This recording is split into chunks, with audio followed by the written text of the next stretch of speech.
Audio 5। पुस्तक का नाम प्राणायाम से आदि व्याधि निवारण। लेखक ब्रह्मवर्चस्व। यह व्यथा विकसितों को, संपन्न एवं शिक्षितों को अधिक घेरती है। इस तरह पिछड़े लोग अपने ढंग से और प्रगतिशील अपने ढंग से रोगों से ग्रसित होते चले जाते हैं। आर्थिक और बौद्धिक आधार पर पनपते हुए वर्ण भेद ने अब रुग्णता के क्षेत्र में अपना विभाजन रेखा खींचनी आरंभ कर दी है। तनाव समृद्धों के हिस्से में आया है। दुर्भाग्य है उसकी शाखाएं प्रशाखाएं और जटिलताएं अभावजन्य रोगों से कहीं अधिक है। इस प्रकार अपेक्षाकृत अधिक घाटे में तथाकथित समृद्ध लोगों को ही अधिक रहना पड़ रहा है। जीवन यापन की विकृत शैली अपनाकर ही इन दिनों नई किस्म की ऐसी व्यथाओं से घिरते जा रहे हैं जो ना अभावजन्य है और ना विषाणुओं के आक्रमण। पिछले दिनों वैज्ञानिक, बौद्धिक और आर्थिक प्रगति उतनी नहीं थी जितनी इन दिनों है।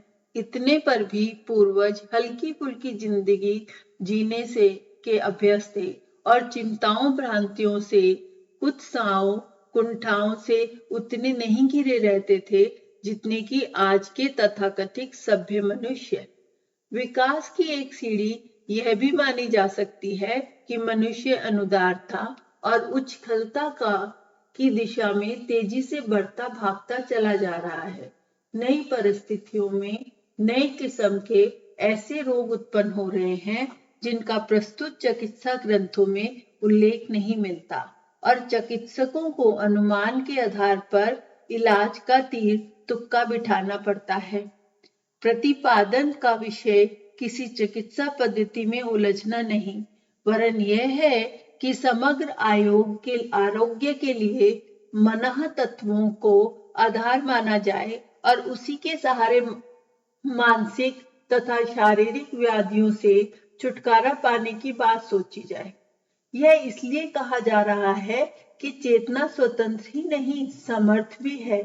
उसी के नियंत्रण से 5 तत्वों से बने काया कलेवर का सारा ढांचा गतिशील रहता है। मस्तिष्क को शरीर का अवयव मानने में किसी को आपत्ति नहीं हो सकती, किंतु मनः तत्व और मस्तिष्क को एक मान बैठना गलत है। चेतना का काया पर अधिपत्य है। उसके विलग होते ही अच्छी खासी काया सड़ने लगती है। मस्तिष्क को चेतना का प्रधान उपकरण माना जाता है। भौतिक मान सकता है, पर यह मानना गलत है कि मस्तिष्क ही चेतना का आदि और अंत है। शास्त्र मानवीय सत्ता को पंच भौतिक मानता है कि उसके आरोग्य संबंधी प्रतिपादन एवं उपचार भी उसी स्तर के हैं। अध्यात्म शास्त्र ने जीव सत्ता को चेतना प्रधान माना है, साथ ही इसी क्षेत्र की विकृतियों की शारीरिक तथा मस्तिष्कीय व्याधियों का कारण माना है। ऐसी दशा में योगाभ्यास के आधार पर अपनाया गया मानसोपचार ठीक उसी तरह तर्कसंगत बैठता है जैसा कि शरीर की शक्तियों द्वारा प्रस्तुत औषधोपचार। बात यहाँ आकर अड़ती है कि मानवीय सत्ता को जो पदार्थ जन्य मानकर उसके शारीरिक व मानसिक व्यथाओं को दूर करने में रासायनिक हेरफेर करने वाली उपचार पद्धति को पर्याप्त माना जाए अथवा जीव सत्ता पर चेतना का अधिकार स्वीकार करते हुए मानसोपचार की चिर पुरातन प्राणायाम वाली योगापचार पद्धति को प्रमुखता दी जाए। अच्छा तो यही होगा कि योगाभ्यास को मानसोपचार पद्धति को शारीरिक व मानसिक व्यथाओं में प्राचीन काल की तरह प्रयोग किया जाता और दोहरा लाभ उठाया जाता, पर यदि ऐसा इन दिनों संभव ना हो सके तो शारीरिक कष्टों में औषधि चिकित्सा और मनोरोगों में योग चिकित्सा का उपचार हर दृष्टि से उपयुक्त हो सकता है। इन दिनों औषधि के लिए लोकमानस में गहरा अंधविश्वासी आग्रह है। दूसरी ओर योग चिकित्सा भी परिष्कृत रूप में विकसित नहीं हो पाई है। इस मध्यांतर अवधि में सर्वश्रेष्ठ तरीका यही अपनाया जा सकता है कि शरीरगत व्यथाओं के निवारण हेतु सर्वोपलब्ध वनौषधि उपचार पद्धति प्रचलित करें और मनोरोगों के क्षेत्र में प्राणायाम की मानसोपचार पद्धति को अपनाकर योगाभ्यास द्वारा संभालने का प्रयत्न किया जाए। अध्याय 4 प्राणायाम चिकित्सा से मनोविकारों का उपचार। श्वसन प्रक्रिया का मन पर बड़ा गहरा संबंध है। मन या माइंड एक ऐसा अविज्ञात क्षेत्र है जिसके विषय में बहुमूल्य उपकरण उपलब्ध होते हुए भी वैज्ञानिक अभी बहुत कम जान पाए हैं। रोगों की मनस्थिति का विश्लेषण कर सकने में असफल चिकित्सक मनोविकारों की जैसे तैसे चिकित्सा करते रहने व चिन्ह पूजा करते रहते हैं। इन मनोविकारों के उपचार हेतु प्राणायाम चिकित्सा में श्रेष्ठ कोई पद्धति नहीं हो सकती। स्नायु मंडल एवं ज्ञान तंतुओं को सीधे प्रभावित कर चिंतन शक्ति द्वारा स्वनिर्देश भेजकर व रसायनोत्पादक ग्रंथियों द्वारा विचारना एवं भावना को प्रभावित कर साधारण श्वास प्रश्वास क्रिया को किस प्रकार चमत्कारी चिकित्सा व्यवस्था में बदला जा सकता है, ये जानना सभी के लिए अनिवार्य है। प्रस्तुत पुस्तक का मूल्य विषय ही मनोबल की शक्ति बढ़ाकर प्राण प्रयोगों के द्वारा मनोविकारों का निवारण है। श्वसन प्रक्रिया के रक्त शोधन शरीर रोग निवारण पक्षों को तो निर्विवाद मानकर बाद में संक्षिप्त विवेचन हेतु छोड़ दिया गया है।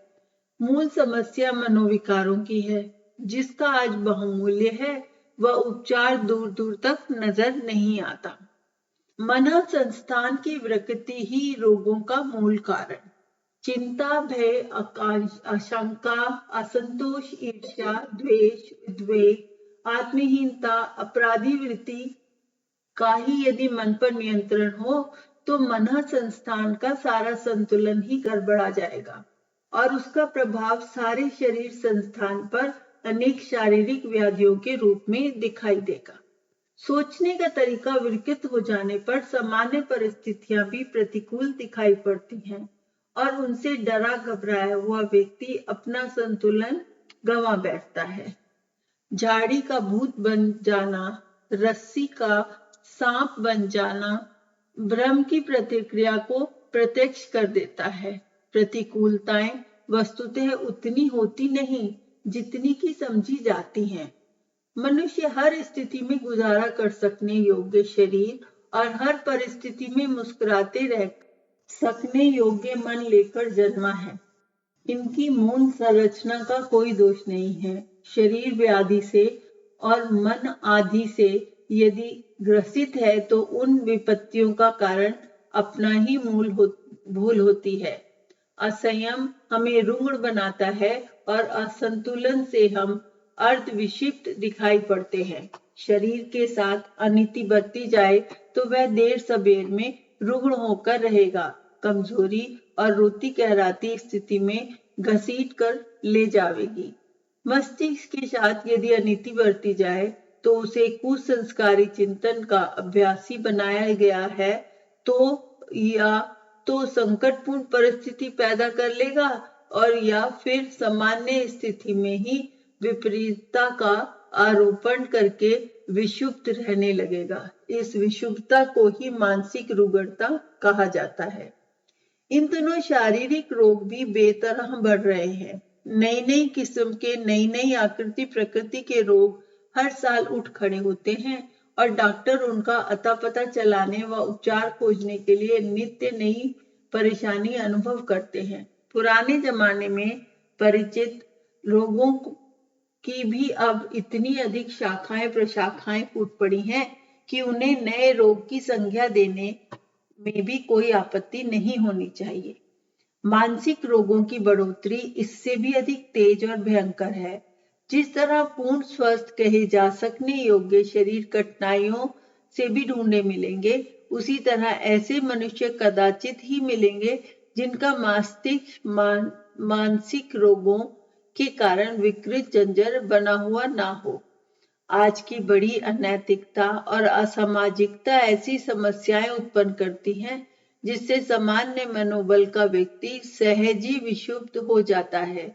घटा गिरा मनोबल भी इतना अपंग हो जाता है कि सीधे साधे सरल स्वाभाविक मनुष्य जीवन के साथ अविच्छिन्न रूप से जुड़ी हुई अनुकूलता प्रतिकूलताओं को विपत्ति मान बैठता है और रो रो कर जमीन आसमान को सर पर उठा लेता है। परिस्थितियों के साथ चिंतन का उपयुक्त तालमेल न बिठा सकने के कारण अब असंख्य व्यक्ति मानसिक रोगों से ग्रसित होते चले जा रहे हैं। यह अवांछितता महामारी की तरह आंधी तूफान की तरह बढ़ रही है और लगता है कि स्वस्थ और संतुलित मस्तिष्क वाले व्यक्ति अगले दिनों ढूंढ पाना कठिन हो जाएगा।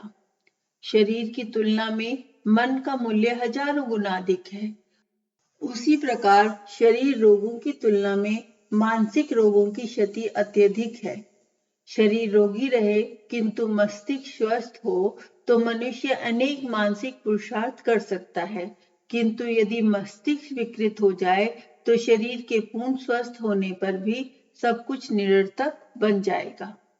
इन दिनों मानसिक रोगों की बाढ़ जिस तूफानी गति से आ रही है, दावानल की तरह बढ़ती धधकती चली जा रही है, उसे देखते हुए लगता है कि मनुष्य जीवन से उसका सहज सुलभ आनंद छिनने जा रहा है। यह स्थिति अत्यंत चिंताजनक है। सनकी, वहमी, शेख चिल्ली, उद्गिन्न, क्रुद्ध, रुष्ट, असंतुष्ट, आकांक्षाग्रस्त, चिंतित, निराश, भयभीत, उदासीन व्यक्ति क्रमशः अपने लिए भार बनते चले जाते हैं। उनके मस्तिष्क में ऐसे चक्रवात उठते हैं जो सोचने की स्वस्थ शैली की बेतरह तोड़ मड़ोड़ कर रख देते हैं। टूटी हुई मनस्थिति में तथ्य को समझना संभव नहीं रहता और कुछ के बदले कुछ समझना और कुछ करने के स्थान पर कुछ करने लगना ऐसी विपत्ति है जिसके कारण मनुष्य अर्ध विक्षिप्त स्थिति में चला जाता है। अपने आप के लिए व दूसरों के लिए यह समस्या बन जाता है। बढ़ते हुए मनोरोगों से क्रमशः सारा मनुष्य समाज जकड़ता चला जा रहा है।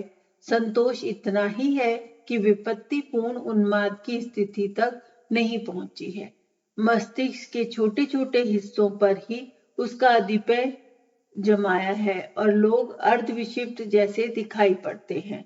जो सही नहीं सोच सकता, सही निष्कर्ष नहीं निकाल सकता और साधनों का उपयोग करके एवं परिस्थितियों के साथ तालमेल बिठाने में समर्थ नहीं है, उसे मानसिक दृष्टि से रोगी कहा जाएगा। ऐसे व्यक्ति दर्द से कराहते भले ही ना हो, पर उनका जीवन संपदा एक प्रकार से कूड़ा करकट ही बन जाती है। ना वे स्वयं चैन से बैठते हैं और ना दूसरों को चैन से बैठने देते हैं। इस प्रकार मनोविकार रोगों का क्षेत्र अत्यंत व्यापक है। स्वस्थ दिख रहा व्यक्ति मन से भी स्वस्थ होगा, यह सुनिश्चित रूप से कहा नहीं जा सकता।